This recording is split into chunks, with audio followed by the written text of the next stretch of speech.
Hello everyone.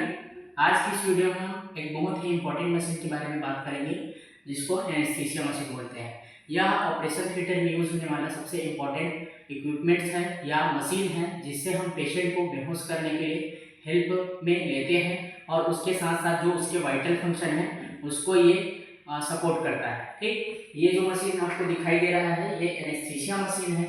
ठीक, ये patient को जब हम सर्जरी करते हैं तो उस टाइम बेहोश करने के लिए यूज करते हैं, साथ ही साथ उसको ऑक्सीजन सपोर्ट, उसके वाइटल फंक्शन को सपोर्ट देने के लिए करते हैं। इसमें सबसे पहला जो ये ऊपर में है इसको बोलते हैं कार्डियक मॉनिटर, जिसके बारे में मैं पहले एक वीडियो बना चुका हूँ। ठीक है, दूसरा यहाँ पे देख सकते हैं ये रेगुलेटर्स है। ठीक, ये रेगुलेटर्स है जिसमें ये जो व्हाइट कलर का दिख रहा है ये ऑक्सीजन के लिए है। जब हमको ऑक्सीजन को देना होता है पेशेंट को तो ये रेगुलेटर से ऑन करके ऑक्सीजन डिलीवर करते हैं। दूसरा है एयर, और तीसरा जो ब्लू कलर का है रेगुलेटर ये नाइट्रस ऑक्साइड गैस के लिए होता है। नाइट्रस ऑक्साइड क्या है? एक एनेस्थेटिक गैस है जिससे पेशेंट को बेहोश किया जाता है। ठीक है, एक मिनिमम उसका अमाउंट होता है, उस पर हम पेशेंट को गैस देते हैं। ये जो साइड में दिख रहा है ये वेपोराइजर है जिससे हम पेशेंट को बेहोश करने के लिए जो वेपोराइजर यूज करते हैं या जो इंजेक्टेबल होता है उसको यहाँ पे डालते हैं। यहाँ से ओपन करके यहाँ पे हम डालते हैं तो उसका जो लेवल है वो यहाँ पे हम देख सकते हैं। यहाँ जैसे ही हम जो जैसे कि मान लो आइसोफ्लोरिन दे रहे हैं। आइसोफ्लोरिन क्या है? एक एनेस्थेटिक इनहेलेशन गैस है जिसको हम वेपोराइज करके गैस के फॉर्म में बनाते हैं। तो यहाँ पे उसका लेवल दिखता है जितना हमने इसमें गैसेस डाले हैं। और यहाँ पे आप देख सकते हैं उसके लिए गॉज है, प्रेशर गॉज। और इस साइड में जो पैनल दिख रहा है इसको बोलते हैं वेंटिलेटर सपोर्ट। इसमें जब पेशेंट को जनरल एनेस्थीसिया देते हैं तो उसको एंडोट्रेकियल इंट्यूबेशन किया जाता है, जिसमें एक ट्रेकिया में ट्यूब डाला जाता है जिससे उसको रेस्पिरेशन दिया जा सके। ठीक, तो रेस्पिरेशन देने के लिए हम वेंटिलेटर का भी यूज करते हैं। तो यहाँ पे ये वेंटिलेटर के लिए पैनल होता है जिसमें हम पेशेंट को प्रॉपर जितना हमको टाइडल वॉल्यूम देना है उसके हिसाब से टाइडल वॉल्यूम या रेस्पिरेशन रेट, इसका सबका रेशियो यहाँ पे सेट करते हैं। ठीक है, आगे बढ़ते हैं। यहाँ पे इसका सर्किट यहाँ से जुड़ा होता है। ठीक, ये नीचे में ये जो दिख रहा है ये सोडा लैम्प कैनिस्टर होता है। ये सोडा लैम्प कैनिस्टर का काम होता है जब पेशेंट को हम इंट्यूबेट करते हैं, एनेस्थीसिया देते हैं तो उस टाइम पेशेंट क्या है वो रेस्पिरेशन करता है जिसमें इंस्पिरेशन ऑफ CO2 करता है और एक्सपिरेशन ऑफ CO2। तो वो जो CO2 गैस निकलता है उसको ये जो सोडा लैम्प कैनिस्टर है वो क्या करता है? एब्जॉर्ब करने का काम करता है। ये एब्जॉर्ब कर लेता है जिससे वापस से CO2 उसके अंदर नहीं जाता और उसमें कोई भी प्रकार का एसिडोसिस नहीं होता।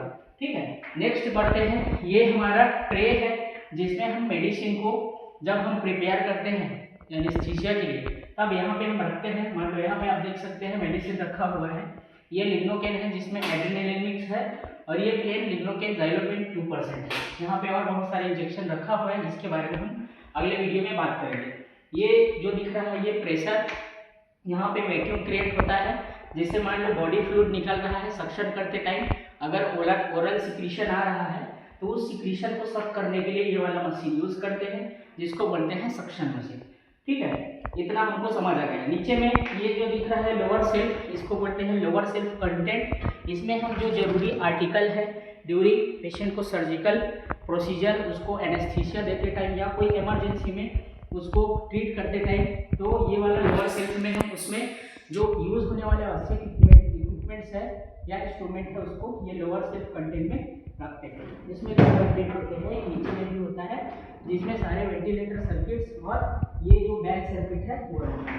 ये वाला अगला बात करें तो ये इसको बोलते हैं रिजर्वायर बैग या बैंक सर्किट। इसमें यहाँ पे लगा होता है बैक सर्किट। ये रिजर्वायर बैग है, जब भी हम पेशेंट को बेहोश करते हैं तो सबसे पहले बेहोश करने के पहले उसको प्री ऑक्सीजनेट करते हैं, यानी कि उसको जब एंडोट्रेकियल इंट्यूबेशन करेंगे तो उसके पहले उसके बॉडी में 100% ऑक्सीजन होना चाहिए। तब 100% FiO2 करने के लिए हम ये रिजर्वायर बैग का यूज करते हैं और ऑक्सीजन देते हैं। नेक्स्ट अगला पार्ट की बात है। अगला हमारा ये है जहाँ पे ये अलग से एक नॉर्मल होता है। मान लो किसी पेशेंट को नॉर्मल ऑक्सीजन मास्क से हमको ऑक्सीजन देना है तब ये वाला जो पोर्ट है इससे हम ऑक्सीजन देते हैं। यहाँ से हम सेट कर लेते हैं कितना लीटर हमको ऑक्सीजन देना है। ठीक, यहाँ पे ये जो स्टैंड है इसमें हम IV स्टैंड, ये मान लो ये IV स्टैंड की तरह काम करता है। पीछे यहाँ पे देखते हैं, यहाँ देख सकते हैं यहाँ पे पीछे में अलग अलग सर्किट्स है जिसमें जो गैसेस है उसका सेंट्रल जो पाइप है यहाँ पे आके कनेक्ट होता है। मान लो हमको सिलेंडर से देना है, तो ये सिलेंडर के लिए यहाँ पे 4 पोर्ट है जिसमें अलग अलग गैसेस यूज़ किया जाता है।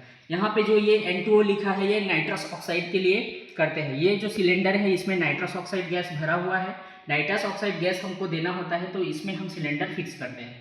दूसरा ये 2 है, ये O2 के लिए है, जब ऑक्सीजन हमको इसमें कनेक्ट करते हैं ऑक्सीजन का, जैसे आप देख रहे हैं ये व्हाइट कलर का है जो ये ऑक्सीजन का है और यहाँ से कनेक्टेड है। उसके अलावा यहाँ पे और सेंट्रल लाइन पाइप दिया होता है जिससे हम सेंट्रल जो पाइप है उसको डायरेक्ट यहाँ से कनेक्ट कर सकते हैं, जिसमें ये ऑक्सीजन पाइपलाइन है, नाइट्रस ऑक्साइड पाइपलाइन है, एयर पाइपलाइन है, फिर से ऑक्सीजन का आउटलेट है और वैक्यूम का इनलेट है। यहाँ से वैक्यूम क्रिएट होता है जो हमने पिछले सक्शन मशीन की बात की। यहाँ पे देख सकते हैं इसका स्विच है जिससे हम मशीन को ऑन ऑफ करते हैं।